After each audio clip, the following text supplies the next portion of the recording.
the one thing I would say is reframe failure as feedback. There's no such thing as failure, only feedback. And so use that feedback as a learning experience, and use that feedback, the feedback that you receive, even from that um, mistake, or what I would say, quote unquote, failure, and use that so that in the future you can do better the next time. Even I'll use the example of like podcasting. Most of the time, if you listen to, yourself from episode 1 to like episode 500, there's going to be a major difference in the delivery and the tone, because you've learned so much information in between that time. And the same thing goes with your performance. Whether you give one performance or 1,000, every time you give a performance, you learn from it. And so, the mistakes, the failures are really feedback and learning experiences, and not, letdowns of any sort. So use failure as feedback.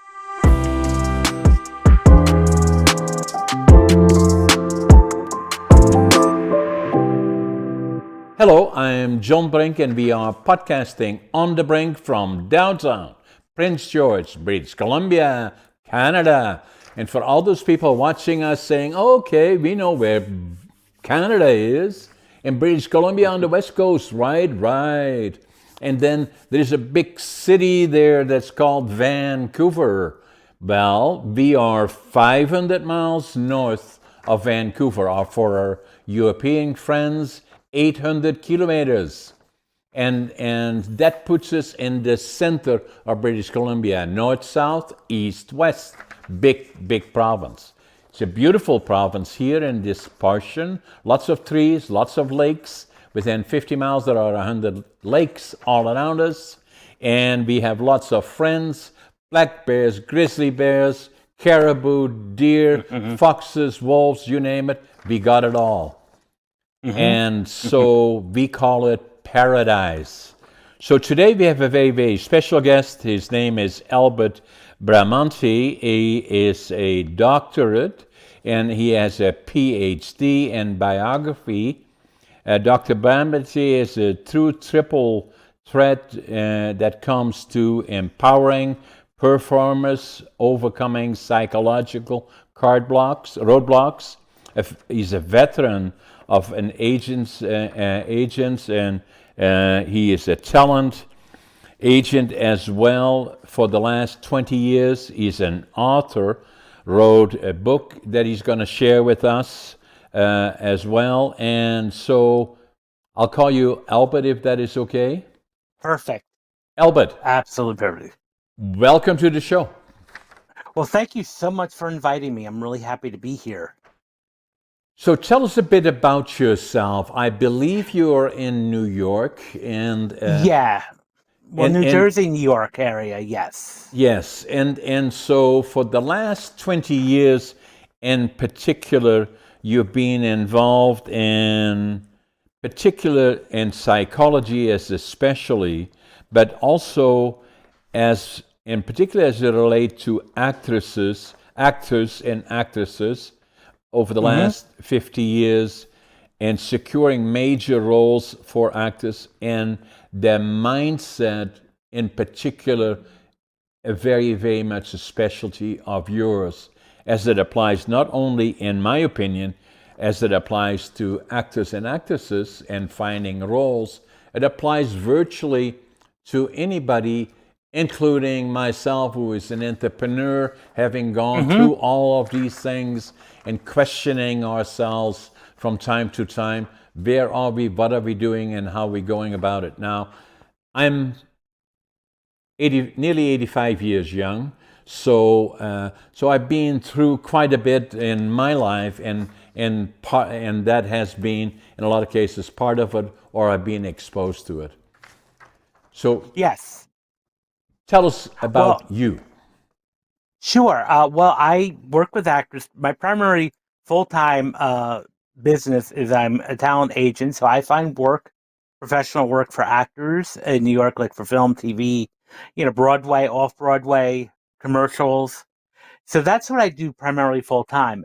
Now, I also have a PhD in psychology, and I teach part time at a community 2-year college. I've been, professor for about 22 years now, and I teach, all different psychology classes from developmental psych to child psych to personality, and even the intro to psych course. And I enjoy teaching. And my book was part of my doctoral thesis. Came out of that, which is why performance self-sabotage. Thank you. That's the book, Rise Above the Script: Confronting Self-Doubt and Mastering Self-Sabotage for Performing Artists. The one thing I also want to mention about the book is that even though it's written for performing artists, there's stuff that can apply to everybody. That's what I thought. You Yeah. know that it doesn't matter what profession you're in. We all deal with sometimes self-doubt and self-sabotage. In every profession, even when I work with students, college students over the years, I would notice a lot of them were self-sabotaging. And so that's pretty much, the book became out of a, kind of a problem that I wanted to solve, or at least tackle, and that's where that came from. Have you got a copy of the book close to you there? I showed you a picture of the book, but maybe show the actual one if you have it close by. I don't think I have one right near me, but Okay, that's okay. you can get it on Amazon. Yeah. And it is available both in different formats. You can get it as a paperback, you can get it as a Kindle, an ebook, or an audiobook. I have an on Audible as well. And is that recently you wrote a book? Because I'm also an author, and when I first started probably writing is probably 6-7 years ago. So I was already in my mid to late 70s, and writing books is not easy. And so Not at that's all. my experience. And so for me, a lot of people had told me that, hey, John, you have such an interesting life. You should write a book about it. And so I tried that for the last 20 years. Start, stop, start, stop, start. And then I knew if I didn't do it Yeah. now, it would never happen. So I did. It took me 80 years to live it, 20 years to think about it, 2 years to write it. And it's not about, hey, how successful John is. It's just the opposite. Going through all the ups and downs along the way, not only in business, but also mentally in terms of who am I? It took me a long, long time to figure out why Yes. am I different than others. And in my Yeah. case, I was born in northern Holland, northeastern Holland actually, in 1940, just before the Second World War started. My mom and dad fell in love in 1938 and built a career. They were in love, had very quickly 2 children, a boy and a girl. And then my mother was pregnant with me. And then in April of 1940, my dad was called into the Dutch army. And for 5 years, they would not know.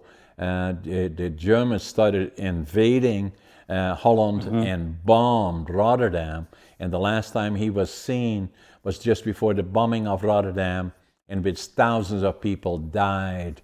And so the rest of the time, I still remember parts of the Second World War, saw far too much that we should not have seen, was affected by PTSD, still now, 80 years later, I still have that, was affected by the inner child.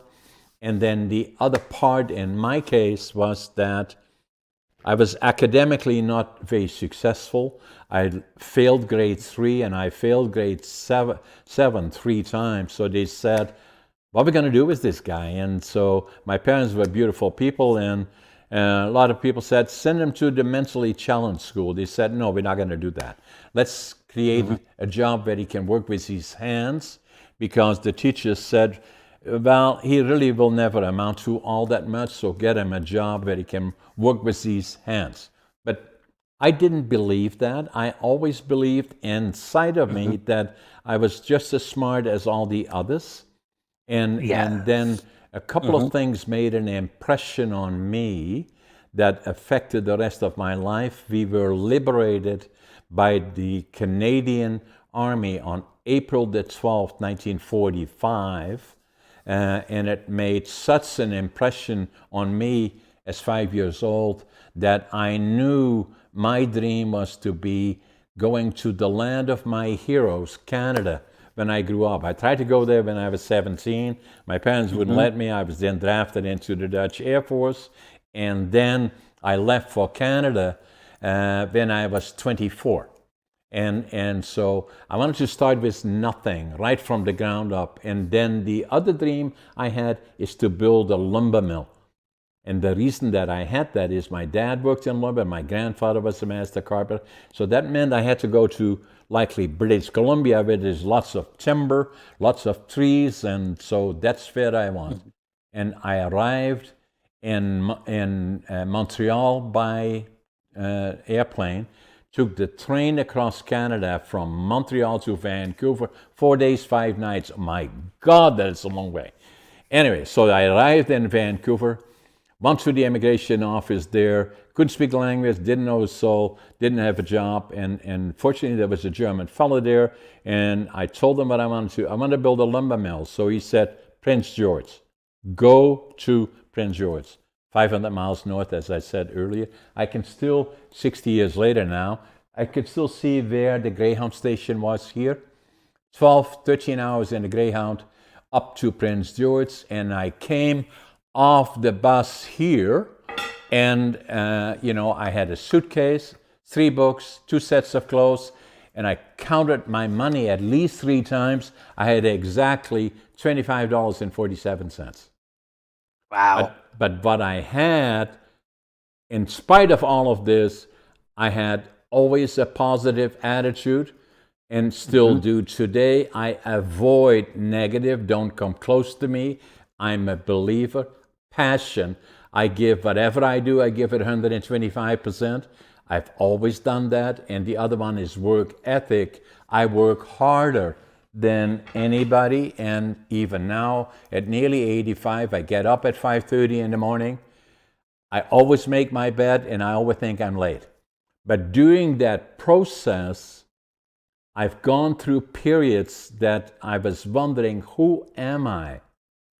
Why am I different than others? Why, and Hmm. schooling in particular, failing grade 7 3 times, and the friends that I had that went to college and university, kids are hard on each other, as you well know, and I became a laborer.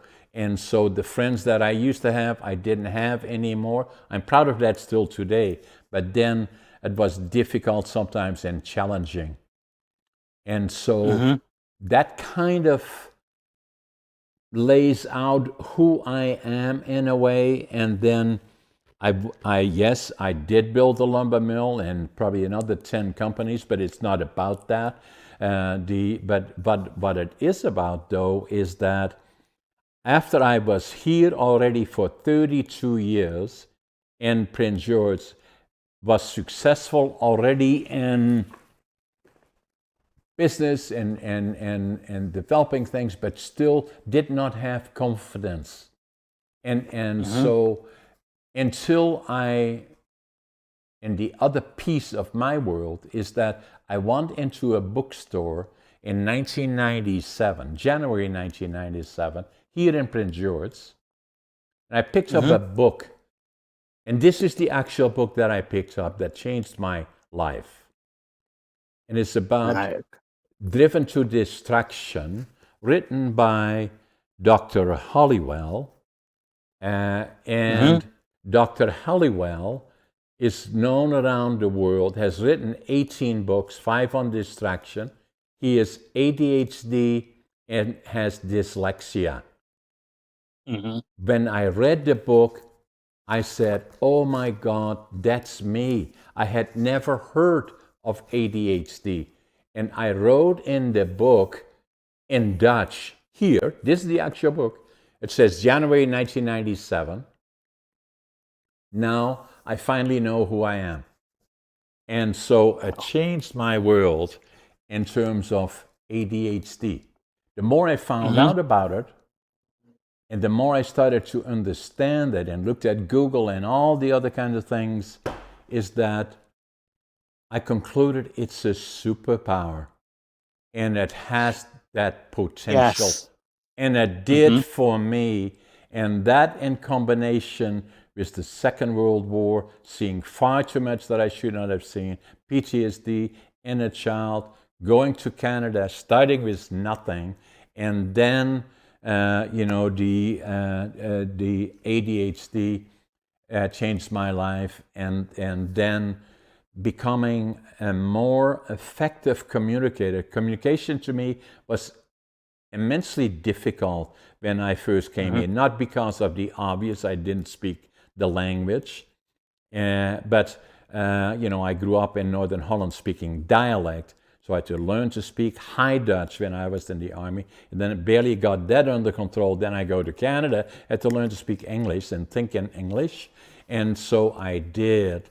And then, but still, even when I was already successful, that I could interact with two or three people at the same time in my company. Outside of that, I was not very good until the other element that changed my life in 1990. I went to an organization called Toastmasters. Mm-hmm. And Toastmasters, I'm sure you're familiar with it, and so Yes. are many other people around the world, is about communication skill development. And contrary to Mm-hmm. what a lot of people may think it is, it's not all about speaking as is part of it, but first and foremost, listening, and to be, secondly, on your feet and interacting in a coherent way, putting questions or reacting to and making comments. And then the other part is obviously writing or delivering presentations. That part, I stayed in Toastmasters for 10 years. That part changed my life. Up to that point, Albert, it was who am I? And then the other part, what was important for me, is developing confidence. And it took me a long time. It was in, it took me 5 years after I bought the book in 1997 till 2002 that I went into my doc's office, was a personal friend, delivered our two daughters, and he said, "Hey, John, why are you here?" I said, "I think I've got ADHD."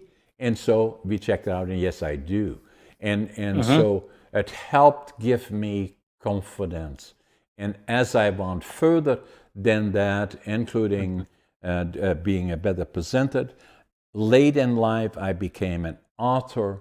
I'm an in-demand public speaker, and obviously I'm successful in podcasting. We're top 1% globally, approaching 1 million subscribers on YouTube, and on and on and on. So that changed my life. Is Mm-hmm. that developing, knowing, and understanding that, as I say to a lot of younger people that I give presentations to, there is only one of you on this earth, only one. And you Yes. are uniquely different from everybody else. So don't become over concerned and over proactive about this doesn't look right, that doesn't look right, and blah, blah, blah, and all the other things. And so, Mm-hmm. so that's kind of my background. And so obviously, with your ability to do analysis and helping actors, I believe that for me it has been developing who am I, Right. coherent, and then the other one is building confidence. Yeah. It's forming your identity and figuring who you are, your true identity and purpose, and that really builds confidence once you know that and have that and kind of know your why and what's your purpose, not just your identity, but what's your purpose, and then you have a plan of what you're set out to do. So that likely is and your specialty, although it focuses on, as you already said in your intro, is that it is not only acting or relating to that direct indirectly, but it goes much broader than that. What I have found Yes. is that a lot of people question who are they and what do they have to do to be accepted by others for whatever reason they have. And as I believe what is important is that, and even people that go as far as questioning if they should be here at all, and sometimes question what is life, the purpose of life, how important it is to interact with wherever the opportunity presents itself. And I believe I do that in a way, and I have an obligation to speak about it and to write about it. So I wrote one book about ADHD Unlocked, and but also podcasting serves that purpose, and doing presentations. Mm-hmm. Yeah, and just getting your message out there, and it's even just fulfilling for you, and the same thing with actors by telling stories, and even there's part of themselves that they put in their characters too that help them out at the end of the day.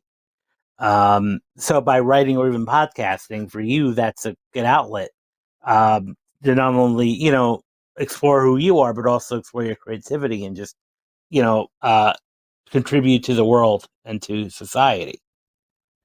Yeah, and in a way, I'm So a storyteller. That's who I am, So, yes, but that natural talent never came out until you develop the ability to, because in my case, going from dialect to speaking High Dutch to going to English, I had to go through different steps to be able to articulate who you are, or the message you want to send in another language. Is a bit of a challenge. But then in late life, becoming an author and speaking, and then podcasting. And podcasting is unique in my opinion because it's only on its infancy. It is the media that has an immense potential around the world and is increasingly yeah, becoming more popular. it really is. I mean, it's actually replacing almost regular traditional media now. It's podcasts. Podcasts are the way of the future. Exactly. And there's they say there's between 4 and 8 million podcasts now actively around the world. Exactly. So there's so many that are coming out there, and it's a way to reach people, uncensored, and the potential to hit worldwide, not just regionally. So this is like the wave of the future for media in a sense. Yeah, so for me, what I did about 6, 7 years ago is I always liked interacting, so we did blogging, and then Hmm. we went from there to doing interaction on with a local television station, regionally, locally, and then COVID came, and then we said, what do we do now? Now I had an apartment, this one, downtown Prince George. And as you look behind me, you can see Prince George, beautiful city here in northern British Columbia. And so we started there and then say, okay, what do we do now? Because we did a lot of interesting individuals in the region, and said, well, maybe what I have to do is set up another studio in Vancouver. But then the more we thought about it, and the more we looked at television, US and Canadian television, the more we see 1, 2, 3, 4 different people speaking together from different parts of the world and saying, what we should do is go virtual. And so we Hmm. then engage with Podmatch, that has been amazing for us, bringing Yes. together people from around the world. So we may be talking with you from New Jersey, and then at the same time tomorrow we may be talking to somebody from Australia. The next day, Athens, Spain, God knows from around the world. Yes. And it, as we said earlier, it's only at its beginning. So from our perspective, we want to go to a platform next in the next 3-4 months. 100%. Yeah. And that's also another thing, too. People creating their own little networks and many, different platforms and then reaching millions of people, potentially. So, So I mean, that's that definitely the way to go. so that being said, then Albert, so your focus mainly right now as a talent uh, agent. So how does that work? Does that work in terms of that somebody has the idea for a show or a production or a movie or some form looking for suitable talent, Yeah. and and you have clients that work with you that are available for these kind of things? Yes, yeah. I mean, it starts with writing, first, the idea, and then they write a script, and then or a play, and it's already, has money behind it for production. And then the next step is to find the talent to fill the roles, the actors to fill the roles. And every day we get like, an online publication that comes out with all the roles that need to be filled, the characters, the description of the characters, the breakdown of the characters. And then my role is to try to find people on my roster that fit that specific thing that they're looking for.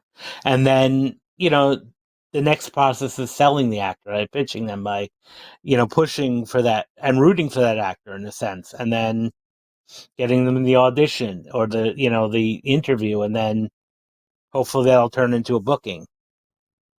Yeah, and then from there on in, may become the next uh, known, worldwide known actors, actresses. Yes. Hmm. So, which are the roles? How do you identify somebody that may have potential? So I look at their training. I look at their demo. They send me a demo of their previous acting work. I take a look at that, or I go and I see a show, like a play or a show in New York, or even just a videotape of a show. So I see them in action, Right. and I like what I see. Or sometimes it's even by referral. So, like an industry referral, producer, a casting director, and another actor. So it's a combination of a bunch of things that I look for. The main thing, not just talent, but also passion and dedication and a good business sense too. Because even though it's performance, it's show business, so you have to have a business sense and background. Interesting. And so, which are the hardest ones to find? Well, it really depends. I mean, finding the unique, talented, even the ones that are like ethnically diverse is challenging sometimes. I mean, they're out there, and it's about what's in demand at the moment, the type.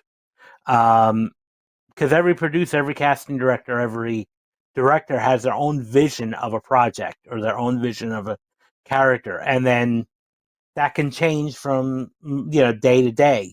So trying to find the right people at the right time and at the right moment. Right. At the right price. Yes. At the end of the day, yes, 100%.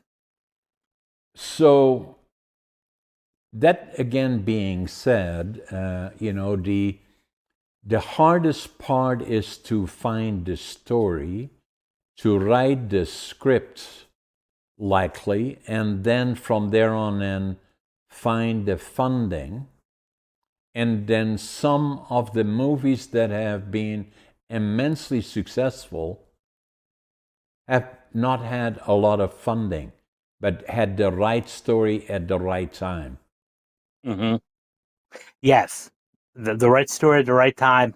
And, the funding sometimes will come later, or the again, with the rise of, like we talk about podcasting, there's also a lot of independent video networks now out too, that you don't necessarily have to have a studio backing to put out something. Right.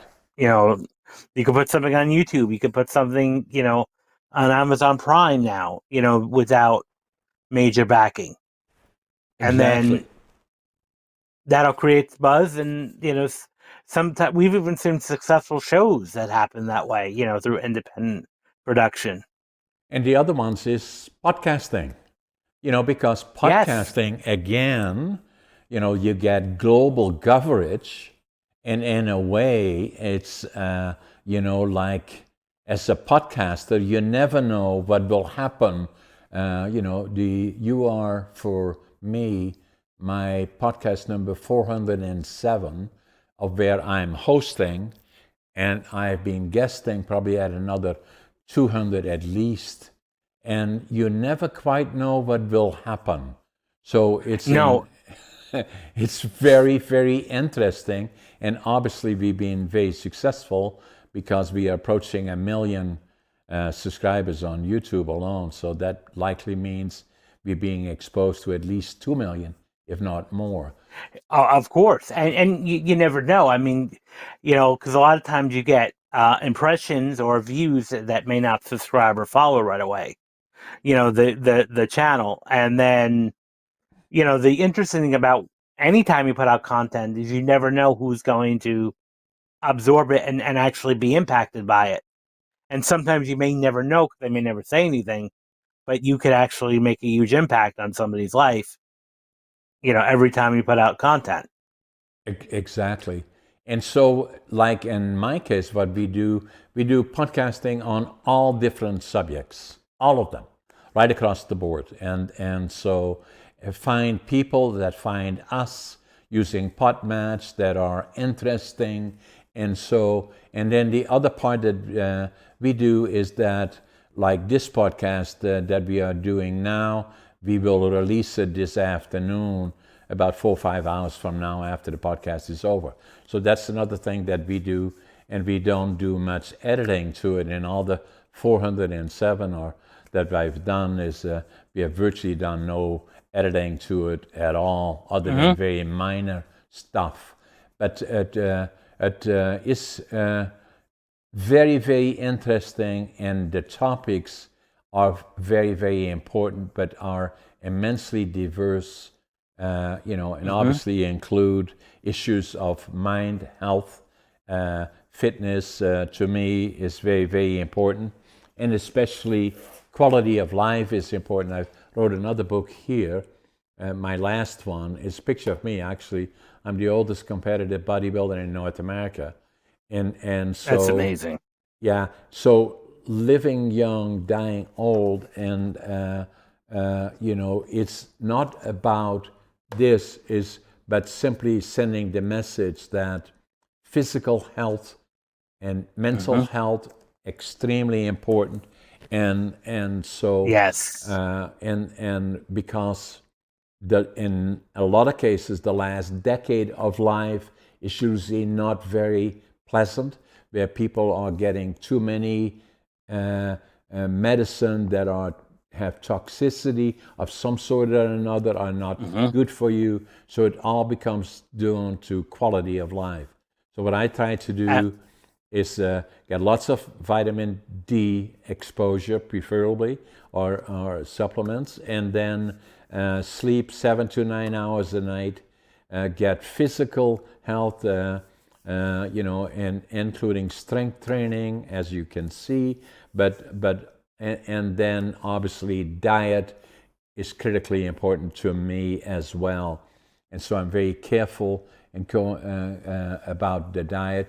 And I do all the shopping. My wife is vegetarian, so I do all the shopping for her as well. And if I go to a grocery store, I stay on the outside of the grocery store, because the alleys are all stuff that I really don't know what is in it, or it's not being descriptive. And so I stay with the greens a lot and being very careful about diet. Great. Yeah. No. And that's the important thing. It's about living a good quality of life. And living your dream in a sense, and pursuing things that really are meaningful to you. Yeah, and on the other hand, your specialty, Albert, is that psychology, and that's why I kind of showed you my background. Going through the war years, and obviously saw far too much that we shouldn't have seen. But the other message is likely that, with all due respect, for people that believe that war years, that once the war is over, everything goes back to normal, if you wish, that simply is not the case. It may Not take at a all. generation and sometimes more than that. And then the other message is one that we are very, very fortunate in North America as to where we live. Democratic rule, very, very important, especially if you look at Eastern Europe. Ukraine comes to mind, Middle East comes to mind, Venezuela, Cuba, China, Russia. And so that democratic rule is the foundation of what I believe our success in North America. And every time I fly, I do a lot of business in the United States. And every time I fly, I always sit by the window and I always look outside and say, it's paradise. We are Yeah. so lucky. And so, and then sometimes, that we seem to be admiring these dictatorships to a certain extent. And so, but still, the foundation is the United States has always been the leader in democratic rule, and their constitution starts with we the people. And Right. I believe that's the foundation. Yes. 100%. So that then being said, Albert, for people in general, the issues that you specialize in particular on, if a lot of people that I've been interacting with, including myself, go through difficult periods, I don't think, sometimes I think more so now than they did in the past, but it's likely that's likely not the case because things have always been challenging and we simply have more exposure now to a number of things, in particular mental health and fitness, and then, how do we live and pursue things that we like to do. And a lot of times when I present to young people in particular, finding your passion in terms of finding stuff that you like to do is very, very important as you make choices in terms of a career. And so a lot of times when I give presentations at colleges, university, is that I say, so what you going to do when you're finished here? And a lot of them say, I don't know. So that, but I like to say is that if you want to be a truck driver, talk to truck drivers. Yeah. Should you own the truck, or should you drive it? Should you be a contractor? Or if you want to be a contractor, build houses, talk to a contractor and see what they are doing. You want to be a lawyer, talk to lawyers. First say to Right. them that it is because they intend to charge fairly quickly, but I'm just kidding. But everybody likes to be helpful that is successful. You want to be an accountant, do the Yes. same, or you want to be an entrepreneur, or for that matter, you want to study psychology and help others and finding out where that direction should be in life, then do that, because whatever choice you make is, I saw it on a US television show, forget now which one, but they said that 75% of the people that work in the United States, and I believe Canada is the same, do not like their jobs. And 70% of that 75% are looking for another job. And, Right. and, and so what I'm saying is that I started working When I was 12 and a half years old, after I failed grade 7 the third time and got a job in a furniture factory. And so I'm nearly 85. For 72 or 73 years, I've been working and say, are you living the dream and your passion in the work that you do? I am. And so the choices that I made early by coincidence, my grandfather was a master carpenter, my dad was in lumber. I always wanted to be in lumber. And then the other Hmm. dream was to go to the land of my heroes, Canada. And then North America is the land of immense opportunity and has been for a long, long time. Absolutely. 100%. Yes. And the important thing is finding your passion, not just a job, but what is your passion, especially for college grads or even high school grads to figure out what they're passionate about and follow that passion. Exactly. So the other one, could you explain how the concept, the happy file from Sure. your book can be used for artists to boost their self-esteem and motivation?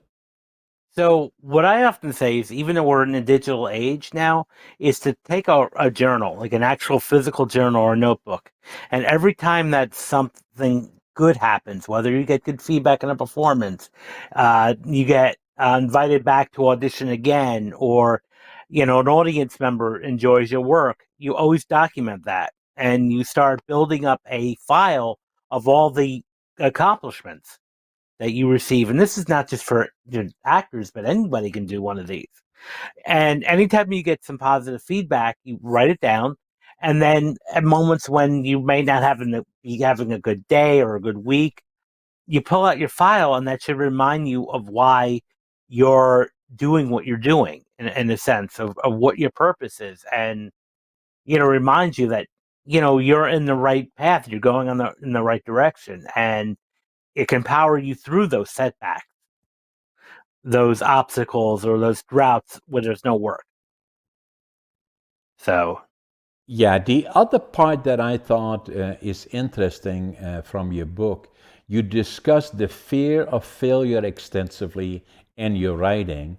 How can an artist reframe their view of failure in harnessing as a stepping stone rather than a setback? In particular, likely, correct me if I'm wrong, if you're an artist, then although you're probably working in a group, but a lot of focus can be on you alone.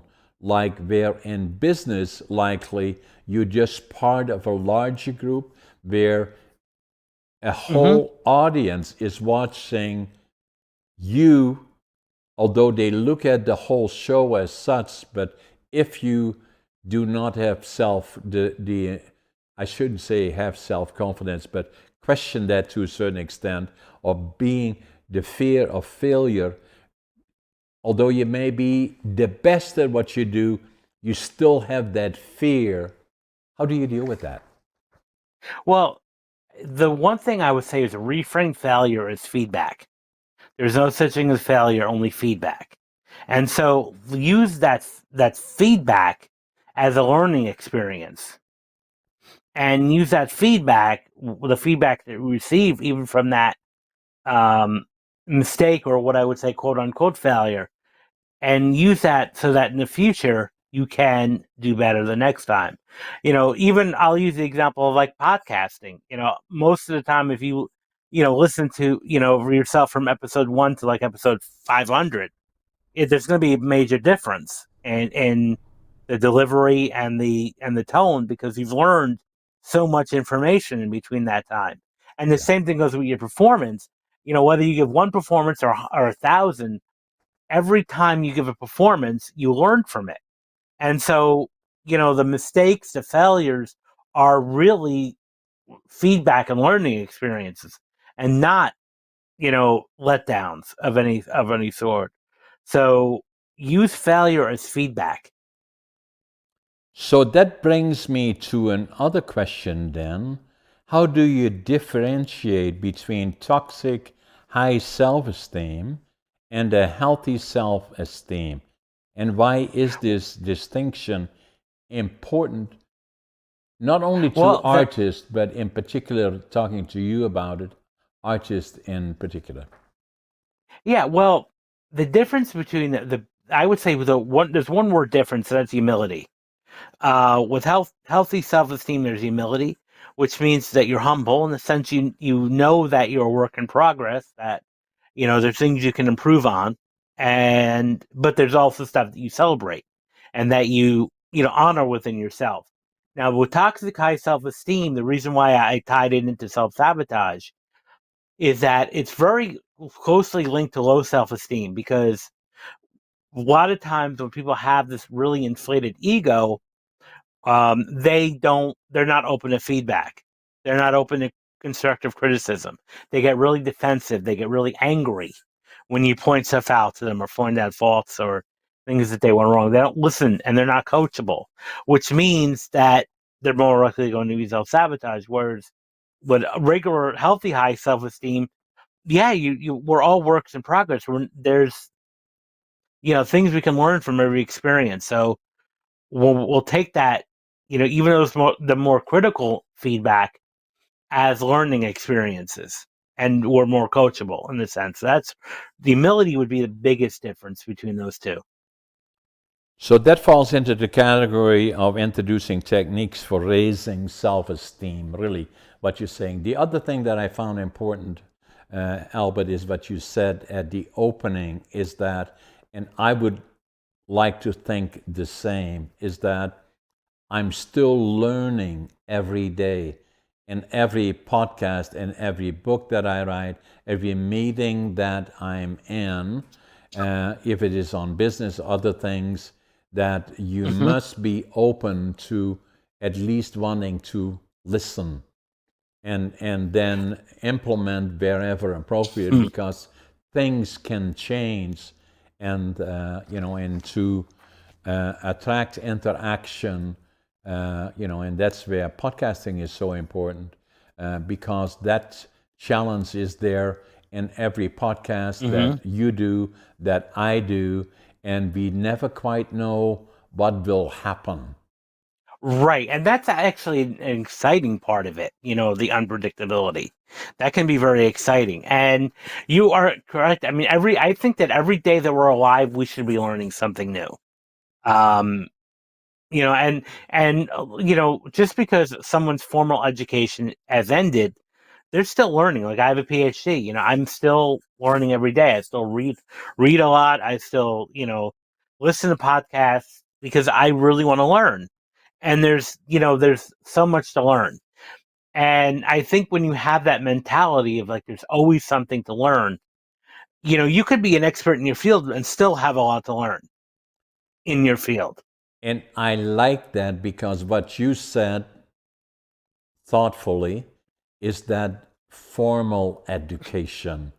And so that is distinctly different in a lot of cases from life experience.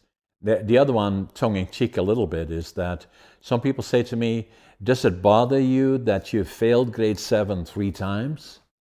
And I said, yeah, it does. It still does now. In fact, I should have left earlier. Mhm. So the point that I'm making is that formal education, obviously in this case it was, I believe, partially because PTSD, but probably more importantly ADHD, is that it simply did not create my interest. And that kind of Yeah. stayed with me, is that in spite of that, I was very good at numbers, and I was a very good writer, not a good reader, because dyslexia and ADHD. And but on the other hand, it took me a long time, from the time where I was diagnosed at 62, and then leaving school at 12 and a half, so for nearly 50 years, wondering, who am I? Why am I different? And Hmm. so I hope that things are changing from understanding neurodiversity and mindset being different, education being different, and education taking into consideration issues Hmm. like the ones that I experienced and other ones. Right. And the process is slow, but what I would like to see, and I referred to that in my book that I wrote, ADHD Unlocked, is micro certification is something that probably would have an interest where, rather than, hypothetically speaking, I spent 3 years in a classroom to learn the core of my skill set that I require is likely less than 6 months. The other 2.5 years are issues that don't add much to my skill Hmm. set, and I just give that hypothetically speaking, but it kind of talks about the core issue of the importance of keeping in mind neurodiversity. Yes. 100%. And that's why we know now that everybody learns differently. They have their own unique learning styles, and the cookie cutter approach to one size fits all does not apply here. And that's where I think a big failure in a lot of traditional education lies into, is thinking that every kid learns the same way, or every student learns the same way, and that's simply not true. And then the other part about that, Albert, is that's the case globally around the Hmm. world. And the interesting part that you may find interesting is that, oh, there it is, that this Dr. Edward Hollywell, professor, ADHD, dyslexia, written 18 books, and he wrote this one in 1993. I bought it in January 1997. It changed my life, no question about that. Hmm. Now, you are my podcast number 407. Podcast number 203 was with Dr. Hollywell. And Great. so, and as we had the discussion, that I felt that ADHD initially, never even heard of it, and the more I thought about it, it's maybe 8%, 10%. No. Then I came to the conclusion much higher, and I suggested, and Dr. Hollywell is the expert, obviously, to him that I thought it probably, it is a superpower, and the second one was that it probably occurrence is in 20% of the population, and the same between Hmm. male, female, although females will present it differently than males, is that he Yes. said, no, John, it's probably 25%. And then the other thing I suggested to Dr. Hollywell is saying that, from my experience, have we had interaction with entrepreneurs, business people, very successful people all through all the years, and that I believe that I suggested to Dr. Halliwell that 50% of the successful is the operative, successful individuals are ADHD. He said, no, John, probably 75%. I agree with him. Yes. And it's what you said earlier. It's a superpower. Correct. And so the issue there is saying, hey, John, how do you do all this stuff? You're nearly 85 years old. You got 6 books, 5 books, and you're writing another one and another one, and then you do all this podcasting, you do all these other kind of things. How do in 10 companies? How do you do it all? I said ADHD. That's how I do it. Yeah. Yeah. And passion. And and passion. Dr. Albert Bramante, Ph.D. Hmm. Thank you for being on my show. Thank you again for inviting me. I'm really. This was a great conversation. I enjoyed learning, about your background, and hearing from you too, your perspectives. I will send you copies of my books and so I will sign them for you, and then this one we should make a movie out of this one. I agree. That would be an amazing movie. So what I do, I send you my books, I sign on with you as a client, and say, let's make a movie. Mm-hmm. So these will come out. So the podcast will come out probably in the next 4 to 5 hours, and then you will have the books next week. And then let's make sure we stay in touch. Yeah, I would love to keep in touch. Great. Thanks, Alba. Take care. Thank you. Take care.